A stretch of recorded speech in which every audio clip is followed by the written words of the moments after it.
Hai guys, aku Connor dan sesuatu yang sangat menyeramkan terjadi padaku. Jadi, kuceritakan semuanya tentang hal itu. Tapi harus kuperingatkan kalian, ini agak seram. Jadi mungkin ceritanya bisa sangat menakutkan. Sampai kalian terpaksa tidur dengan lampu menyala. Juga ada kemungkinan kalian tak percaya padaku. Dan itu terserah kalian. Tapi tolong ingat, kalau ini nyata bagiku. Aku percaya tentang hal semacam ini dan selalu begitu. Nyatanya, aku terobsesi dengan hidup sesudah mati semenjak kecil. Aku dulu bermimpi jelas, di mana orang asing akan datang dan berusaha terhubung denganku. Mimpi itu seringnya ambigu, karena aku hampir tak bisa lihat wajah mereka. Yang bisa aku ingat setelah terbangun hanyalah bayangan, atau bentuk tak jelas dengan gerakan yang aneh, seperti sebuah pesan.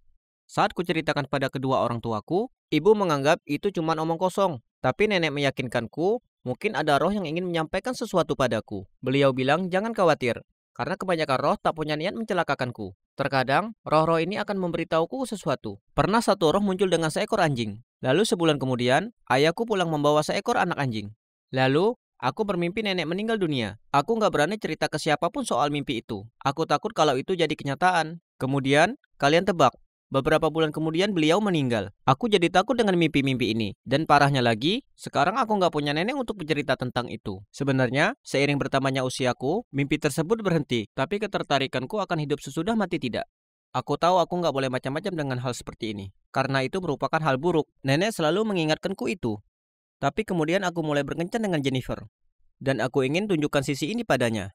Jadi, aku beli sebuah papan Ouija dari Amazon. Ya, itu papan data dengan huruf dan angka di atasnya, yang digunakan sebagai jembatan dunia roh. Aku tahu aturannya. Jangan pernah lakukan ini di rumah, karena itu cari masalah. Yang paling tak kuinginkan adalah melepas makhluk halus, atau yang lebih buruk dari itu di rumahku. Jadi, jangan pernah minta roh untuk menampakkan diri.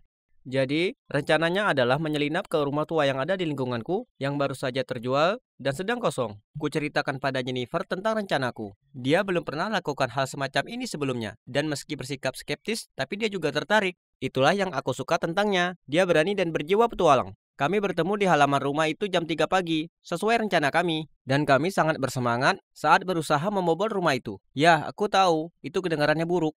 Tapi kami tak berniat untuk membuat kekacauan atau semacamnya. Kami hanya butuh tempat kosong untuk menguji papan itu. Mula-mula, kami membangun suasana dengan menyalakan lilin, dupa, dan membakar daun sage. Sebelum aku mulai, kuraih tangan Jennifer dan berkata dengan lantang, tolong jangan munculkan kekuatan jahat. Kemudian aku meletakkan sebuah koin perak di papan untuk menangkal roh jahat. Lalu kami letakkan telunjuk kami di atas planchet yang merupakan penunjuk yang dapat digerakkan. Dan sambil menarik napas dalam, ku berseru di kegelapan. Apa ada orang di sana? Jika ada roh yang tinggal di sini, tolong bicara pada kami. Tak ada apa-apa, gak ada angin berhembus sedikit pun. Jennifer tertawa dan ini membuatku jengkel. Kukira dia bisa lihat wajahku kalau aku marah. Jadi dia tersenyum padaku dan berkata, maaf, yuk kita coba lagi. Lalu letakkan lagi jarinya. Lalu aku bilang, jika ada orang di sana, kami ingin berkomunikasi. Aku merasakan merinding saat itu juga. Lalu hembusan angin mulai mengikuti. Keheningan pecah, dan kegelapan di sekeliling kami tampak bergerak. Antusias aku berteriak, apa ada orang di sana? Kemudian, keadaan menjadi sangat aneh, seperti adegan di film dengan debu, yang berputar-putar mengelilingi kami. Planchet itu mulai bergerak perlahan. Jennifer menatapku dan berkata, kamu ngapain? Itu bukan aku, beneran, jawabku. Aku melihatnya, dan di saat mata kami bertatapan, kami tahu kalau planchet itu bergerak sendiri. Aku lanjut bertanya, ada berapa roh di sana? Ada keheningan 1 menit sebelum planchet itu berpindah ke angka 1. Ini semakin menarik. Apakah kau roh yang baik? Planchet bergerak cepat. Kautebak. Oke, kuanggap jawabannya ya. Dan melanjutkan pertanyaan.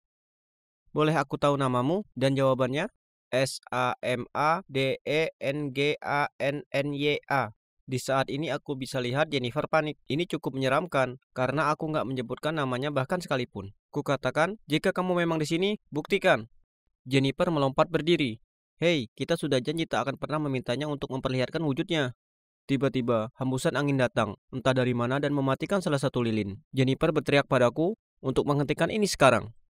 Lalu dia keluar dari sana. Dengan cepat kukatakan pada roh itu, senang berkenalan denganmu, tapi ini waktunya kami pergi. Selamat tinggal. Dan pada saat yang sama menggerakkan planchet ke simbol selamat tinggal di papan tanda selesai. Lalu kubereskan barang-barang dan mengejar Jennifer untuk memastikan apa dia baik-baik saja. Dia sangat ketakutan dan bilang padaku dia tak akan pernah lakukan ini lagi. Masalahnya, aku tak bisa berhenti memikirkan roh itu. Pemilik baru akan segera menepati rumah itu. Jadi aku tak punya banyak kesempatan tersisa untuk kembali ke sana. Jadi, seminggu kemudian, sama di jam 3, aku memujuk kawanku yang pemberani, si Austin dan Miguel, untuk bertemu denganku di sana. Aku menatap papannya dan kami mulai. Aku menanyakan beberapa pertanyaan, dan gak ada yang terjadi pada mulanya. Lalu papannya mulai menunjuk huruf-huruf tak bermakna. Aku sebenarnya mengira yang lain sedang mengacau. Tak lama mereka jadi bosan, dan semua mengira kalau itu cuma hayalanku saja. Merasa jengkel, Austin pergi ke toilet. Lalu aku dan Miguel melanjutkan. Aku percaya pengalamanku sebelumnya, jadi aku terus bertanya, "Kau tahu siapa yang ada di toilet sekarang?"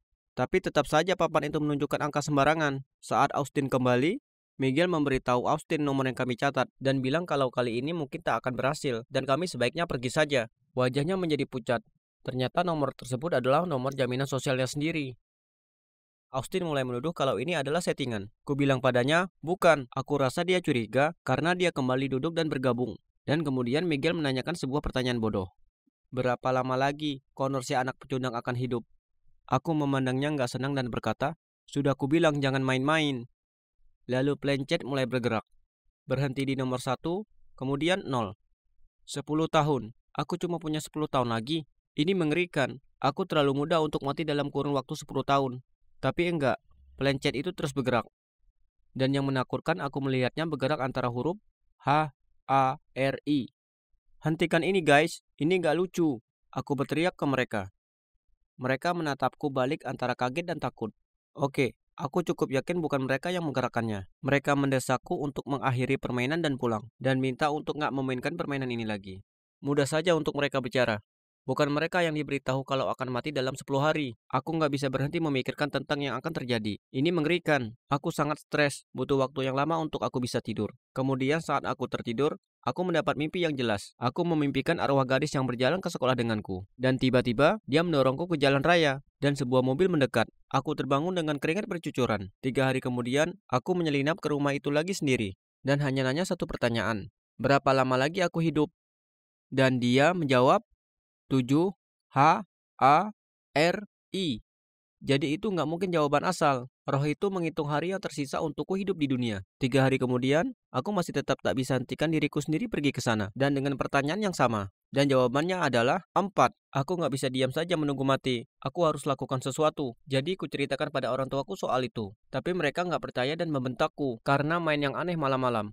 Pada hari ketika waktuku seharusnya habis, mereka melihat kondisiku. Aku nggak bisa berhenti gemetaran dan menolak turun dari tempat tidur.